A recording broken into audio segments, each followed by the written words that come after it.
ಮೂಡ commissioner ವಿರುದ್ಧ ವಾಮಾಚಾರಕ್ಕೆ ನಡೆದಿದೆಯಾ ಸಿದ್ಧತೆ ಅನ್ನೋ ಪ್ರಶ್ನೆ. ದಳ್ಳಾಳಿಗಳ ಅಟ್ಟಹಾಸಕ್ಕೆ ಬ್ರೇಕ್ ಹಾಕಿದೆ ಅಧಿಕಾರಿಗೆ ಮುಳುವಾಯ್ತಾ ಅನ್ನೋ ಪ್ರಶ್ನೆ. ಮಂಗಳೂರು ನಗರಾಭಿವೃದ್ಧಿ ಪ್ರಾಧಿಕಾರದಲ್ಲಿ ದಳ್ಳಾಳಿಗಳ ಅಟ್ಟಹಾಸ. ಮೂಡ ಕಚೇರಿಗೆ ದಳ್ಳಾಳಿಗಳನ್ನ ನಿರ್ಬಂಧಿಸಿದ್ದಕ್ಕೆ ವಾಮಾಚಾರದ ಬೆದರಿಕೆ ಅಂತ ಹೇಳಲಾಗ್ತಾ ಇದೆ. ಮೂಡ ಕಮಿಷನರ್ ನೂರ್ ಜಹಾರ್ ಖಾನಂ ವಿರುದ್ಧ ವಾಮಾಚಾರ ಯತ್ನದ ಆರೋಪ ಇದೀಗ ಕೇಳಿ ಬರ್ತಾ ಇದೆ. ಮಂಗಳೂರಿನ ಉರ್ವಾ ಠಾಣೆಗೆ ದೂರನ್ನ ನೀಡಿದ ನೂರ್ ಜಹಾರ ಖಾನ್ ವಾಟ್ಸಪ್ ಗ್ರೂಪ್ ಅನ್ನು ರಚಿಸಿ ಉಳಿದ ದಲ್ಲಾಳಿಗಳನ್ನು ಸೇರಿಸಿ ಪ್ರಾಣ ಬೆದರಿಕೆ ಆರೋಪ ಕೂಡ ಕೇಳಿ ಬರ್ತಾ ಇದೆ. ಅವಮಾನಕರ ಸಂದೇಶ ಹಿನ್ನೆಲೆಯಲ್ಲಿ ಕಮಿಷನರ್ ನೂರ್ ಜಹಾರ್ ಖಾನ್ ದೂರನ್ನ ನೀಡಲಾಗಿದೆ. ದಲ್ಲಾಳಿಗಳ ಅಟ್ಟಹಾಸಕ್ಕೆ ಬ್ರೇಕ್ ಹಾಕಿದ್ದಕ್ಕೆ ಅಧಿಕಾರಿಗಳಿಗೆ ಇದೀಗ ಮುಳುವಾಯ್ತಾ ಅನ್ನೋ ಪ್ರಶ್ನೆ ಹುಟ್ಕೊಳ್ತಾ ಇದೆ. ಮಂಗಳೂರು ನಗರಾಭಿವೃದ್ಧಿ ಪ್ರಾಧಿಕಾರದಲ್ಲಿ ದಲ್ಲಾಳಿಗಳು ಅಟ್ಟಹಾಸ ಮೆರಿತಾ ಇದ್ದಾರೆ ಎನ್ನುವುದನ್ನು ಹೇಳಲಾಗ್ತಾ ಇದೆ. ಮೂಡ ಕಚೇರಿಗೆ ದಲ್ಲಾಳಿಗಳನ್ನ ನಿರ್ಬಂಧಿಸಿದ್ದಕ್ಕೆ ವಾಮಾಚಾರದ ಬೆದರಿಕೆಯನ್ನ ಹಾಕಲಾಗಿದೆಯಂತೆ. ಈ ಕಾರಣಕ್ಕಾಗಿ ಇದೀಗ ಮಂಗಳೂರಿನ ಉರ್ವಾ ಠಾಣೆಗೆ ದೂರನ್ನ ನೀಡಿದ್ದಾರೆ. ತನಿಖೆ ಆಗಬೇಕು ಅಂತ ಕೇಳ್ತಾ ಇದ್ದಾರೆ. ಅವಮಾನಕರ ಸಂದೇಶ ಹಿನ್ನೆಲೆಯಲ್ಲಿ ಕಮಿಷನರ್ ನೂರ್ ಜಹಾರ್ ಖಾನಂ ಇದೀಗ ದೂರನ್ನ ನೀಡಿರೋದು. ಮೂಡ ಕಮಿಷನರ್ ವಿರುದ್ಧ ವಾಮಾಚಾರಕ್ಕೆ ಸಿದ್ಧತೆ ನಡೆದಿದೆ ಅನ್ನುವಂಥ ಒಂದು ಗಂಭೀರವಾದಂಥ ಆರೋಪ ಇದೆ. ದಲ್ಲಾಳಿಗಳ ಅಟ್ಟಹಾಸಕ್ಕೆ ಬ್ರೇಕ್ ಹಾಕಿದ್ರಂತೆ. ಆ ಕಾರಣಕ್ಕಾಗಿ ಅದೇ ವಿಚಾರ ಇವರಿಗೆ ಮುಳುವಾಗಿದೆ ಅನ್ನೋದನ್ನು ಹೇಳಲಾಗ್ತಾ ಇದೆ.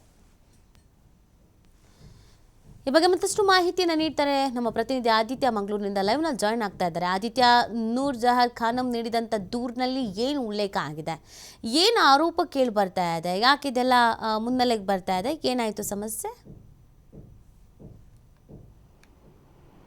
ನಿಜಕ್ಕೂ ಕೂಡ ಒಂದು ಬಹಳ ಆಘಾತಕಾರಿ ವಿಚಾರ ಇದು ನೀತಿ. ಯಾಕಂದರೆ ಒಂದು ಕರ್ತವ್ಯವನ್ನು ನಿರ್ವಹಿಸುವಂತಹ ಮಹಿಳಾ ಅಧಿಕಾರಿಗೆ ಅವರ ಕರ್ತವ್ಯವನ್ನು ನಿರ್ವಹಿಸುವಂಥ ವಿಚಾರದಲ್ಲಿ ಯಾವ ರೀತಿಯೆಲ್ಲ ಒತ್ತಡಗಳು ಬೆದರಿಕೆಗಳೆಲ್ಲ ಬರುತ್ತೆ ಅನ್ನೋದಕ್ಕೆ ಈ ಪ್ರಕರಣ ಒಂದು ಸಾಕ್ಷಿಯಾಗಿದೆ. ಯಾಕಂದರೆ ಮಂಗಳೂರಿನ ಮೂಡ ಅನ್ನುವಂಥದ್ದು ಈ ಹಿಂದೆ ಒಂದು ವಿವಾದದ ಕೇಂದ್ರ ಆಗಿತ್ತು. ಕಳೆದ ಕೆಲವು ತಿಂಗಳುಗಳ ಹಿಂದೆ ಅಂದರೆ ಜನವರಿಯಲ್ಲಿ ಒಂದು ಘಟನೆ ನಡೆದಿತ್ತು.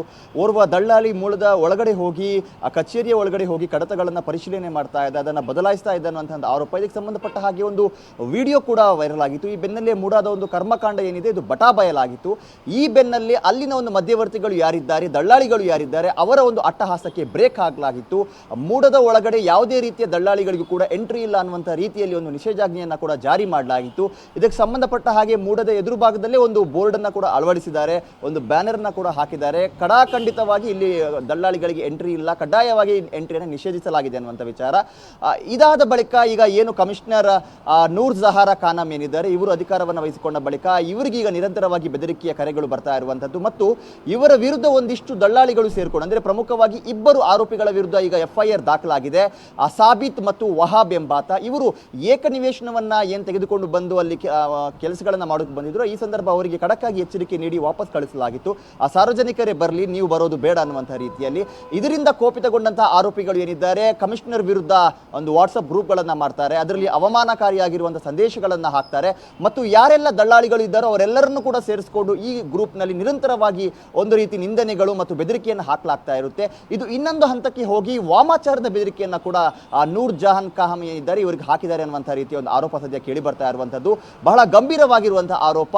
ಈ ವಿಚಾರವನ್ನ ಕೂಡ ಕಮಿಷನರ್ ಕಂಪ್ಲೇಂಟ್ ಅಲ್ಲಿ ಉಲ್ಲೇಖ ಮಾಡಿದ್ದಾರೆ. ತಪ್ಪಿತಸ್ಥರ ವಿರುದ್ಧ FIR ದಾಖಲಾಗಿದೆ ಉರ್ವ ಪೊಲೀಸ್ ಠಾಣೆಯಲ್ಲಿ. ಸೊ ಪೊಲೀಸರು ತನಿಖೆಯನ್ನು ನಡೆಸ್ತಾ ಇದ್ದಾರೆ. ಅಂದ್ರೆ ಈ ಪ್ರಕರಣದಲ್ಲಿ ಗೊತ್ತಾಗ್ತಾ ಹೋಗುತ್ತೆ ದಳ್ಳಾಳಿಗಳ ಮಧ್ಯವರ್ತಿಗಳ ಅಟ್ಟಹಾಸ ಎಷ್ಟರ ಮಟ್ಟಿಗೆ ಮೂಡದಲ್ಲಿ ಇದೆ ಅನ್ನುವಂಥದ್ದು, ಈ ಹಿಂದೆ ಎಷ್ಟರ ಮಟ್ಟಿಗೆ ಇತ್ತು ಅನ್ನುವಂಥದ್ದು. ಇದಕ್ಕೆ ಸಂಬಂಧಪಟ್ಟ ಹಾಗೆ ವಿಡಿಯೋ ಕೂಡ ಇತ್ತು. ಈ ಬೆನ್ನಲ್ಲೇ ಅವರಿಗೆ ನಿಷೇಧವನ್ನು ಹೇರಿದ ಬಳಿಕ ಈಗ ಈ ರೀತಿಯ ಒಂದು ಕಿರುಕುಳವನ್ನ ಓರ್ವ ಮಹಿಳಾ ಅಧಿಕಾರಿಗೆ ನೀಡ್ತಾ ಇದ್ದಾರೆ ನೀತಿ. ಓಕೆ, ಇನ್ನು ಇದಕ್ಕೆ ಸಂಬಂಧಪಟ್ಟಂತೆ ಹಿರಿಯ ಅಧಿಕಾರಿಗಳಾಗಿರ್ಬೋದು ಅಥವಾ ಈಗ ತನಿಖೆ ವಿಚಾರಕ್ಕೆ ಸಂಬಂಧಪಟ್ಟಂತೆ ಏನಾದರೂ ಕ್ಲಾರಿಟಿ ಅನ್ನೋದು ಸಿಗ್ತಾ ಇದೆ? ಯಾಕಂದರೆ ಒಬ್ಬ ಅಧಿಕಾರಿಗಳಿಗೆ ಹೀಗಾಗ್ತಾ ಇದೆ ಅಂತ ಅಂದರೆ ಹಾಗಿದ್ರೆ ಅವರಿಗೆ ಲಂಗು ಲಗಾಮ ಹಾಕೋಕ್ಕೆ ಯಾರಿಂದನೂ ಸಾಧ್ಯನೇ ಆಗೋದಿಲ್ವಾ?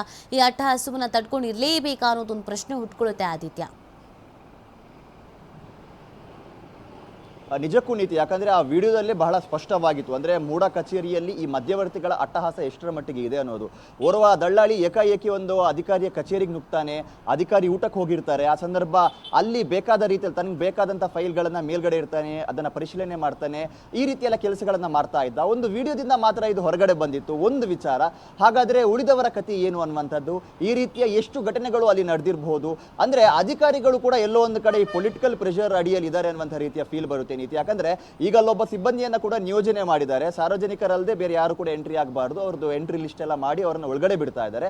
ಆದ್ರೆ ಇದನ್ನು ಮೀರಿ ಕೂಡ ನಾವು ನಿನ್ನೆ ಅಲ್ಲಿ ರಿಯಾಲಿಟಿ ಚೆಕ್ ಮಾಡುವ ಸಂದರ್ಭದಲ್ಲೂ ಕೂಡ ಈ ಪೊಲಿಟಿಕಲ್ ಪಾರ್ಟಿಗಳ ಕೆಲವೊಂದಿಷ್ಟು ಲೀಡರ್ಗಳು ಅವರಿಗೆ ಯಾವುದೇ ರೀತಿಯ ಚೆಕಿಂಗ್ ಇಲ್ಲ, ಅವ್ರು ಯಾವುದೇ ರೀತಿಯ ಎಂಟ್ರಿಯನ್ನ ಹಾಕೋದಿಲ್ಲ, ನೇರವಾಗಿ ಒಳಗಡೆ ಹೋಗ್ತಾರೆ, ಹೊರಗಡೆ ಬರ್ತಾರೆ. ಆದರೆ ಸಾರ್ವಜನಿಕರು ಮಾತ್ರ ಗಂಟೆಗಟ್ಟಲೆ ಕ್ಯೂ ಅಲ್ಲಿ ನಿಲ್ಬೇಕಾಗುತ್ತೆ, ಅಲ್ಲಿ ಸೈನ್ ಹಾಕಬೇಕಾಗುತ್ತೆ, ಆ ಐಡೆಂಟಿಟಿಯನ್ನು ತೋರಿಸಬೇಕಾಗುತ್ತೆ. ಆದರೆ ಇದು ಈ ಪೊಲಿಟಿಕಲ್ ಪಾರ್ಟಿಯ ಲೀಡರ್ಗಳಿಗೆ ಅನ್ವಯವಾಗೋದಿಲ್ಲ ಅನ್ನುವ ರೀತಿಯ ಅನುಮಾನ ಅಲ್ಲಿ ಕಾಡುತ್ತೆ. ಹಾಗಾಗಿ ಒಬ್ಬ ಕಮಿಷನರ್ ರಕ್ಷಣೆಯನ್ನ ಕೋರಿ ಪೊಲೀಸ್ ಕಂಪ್ಲೇಂಟ್ ಕೊಡ್ತಾರೆ ಅಂತ ಆದ್ರೆ ಇನ್ನು ಅಲ್ಲಿರುವಂತಹ ಸಾಮಾನ್ಯ ಜನಗಳಾಗಿರ್ಬೋದು ಅಥವಾ ಸಾಮಾನ್ಯ ಅಧಿಕಾರಿಗಳ ಪಾಡೇನು ಅನ್ನುವಂಥದ್ದು, ಅದು ಕೂಡ ಓರ್ವ ಮಹಿಳಾ ಅಧಿಕಾರಿ, ಆಯುಕ್ತರು ಬೇರೆ, ಇವರೀಗ ರಕ್ಷಣೆಯನ್ನ ಕೋರಿ ಪೊಲೀಸರ ಮೊರೆ ಹೋಗಿದ್ದಾರೆ. ಇದೇ ರೀತಿ ಘಟನಾವಳಿಗಳು ನಿನ್ನೆ ಮೊನ್ನೆದಲ್ಲ, ಇದು ಸುಮಾರು 3 ತಿಂಗಳಿಂದ ನಡೀತಾ ಇದೆ. 3 ತಿಂಗಳಿನಿಂದ ಕೂಡ ಅದನ್ನು ಅವರು ತಡೆದುಕೊಂಡಿದ್ರು.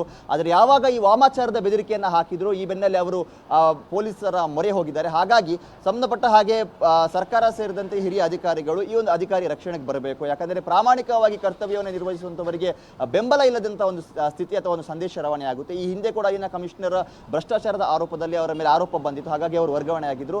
ಈಗ ಈ ಬೆನ್ನಲ್ಲೇ ಬಂದಂತಹ ಹೊಸ ಅಧಿಕಾರಿಗೂ ಕೂಡ ಈ ತರ ಒಂದು ಕಿರುಕುಳವನ್ನ ನೀಡಲಾಗ್ತಾ ಇದೆ. ಹಾಗಾಗಿ ಇವರನ್ನ ರಕ್ಷಿಸುವಂತ ಕೆಲಸಕ್ಕೆ ವ್ಯವಸ್ಥೆ ಮತ್ತು ಸರ್ಕಾರ ಮುಂದಾಗಬೇಕಾಗಿದೆ. ಓಕೆ, ಥ್ಯಾಂಕ್ ಯು ಆದಿತ್ಯ ತಮ್ಮ ಡೀಟೇಲ್ಸ್ಗಾಗಿ.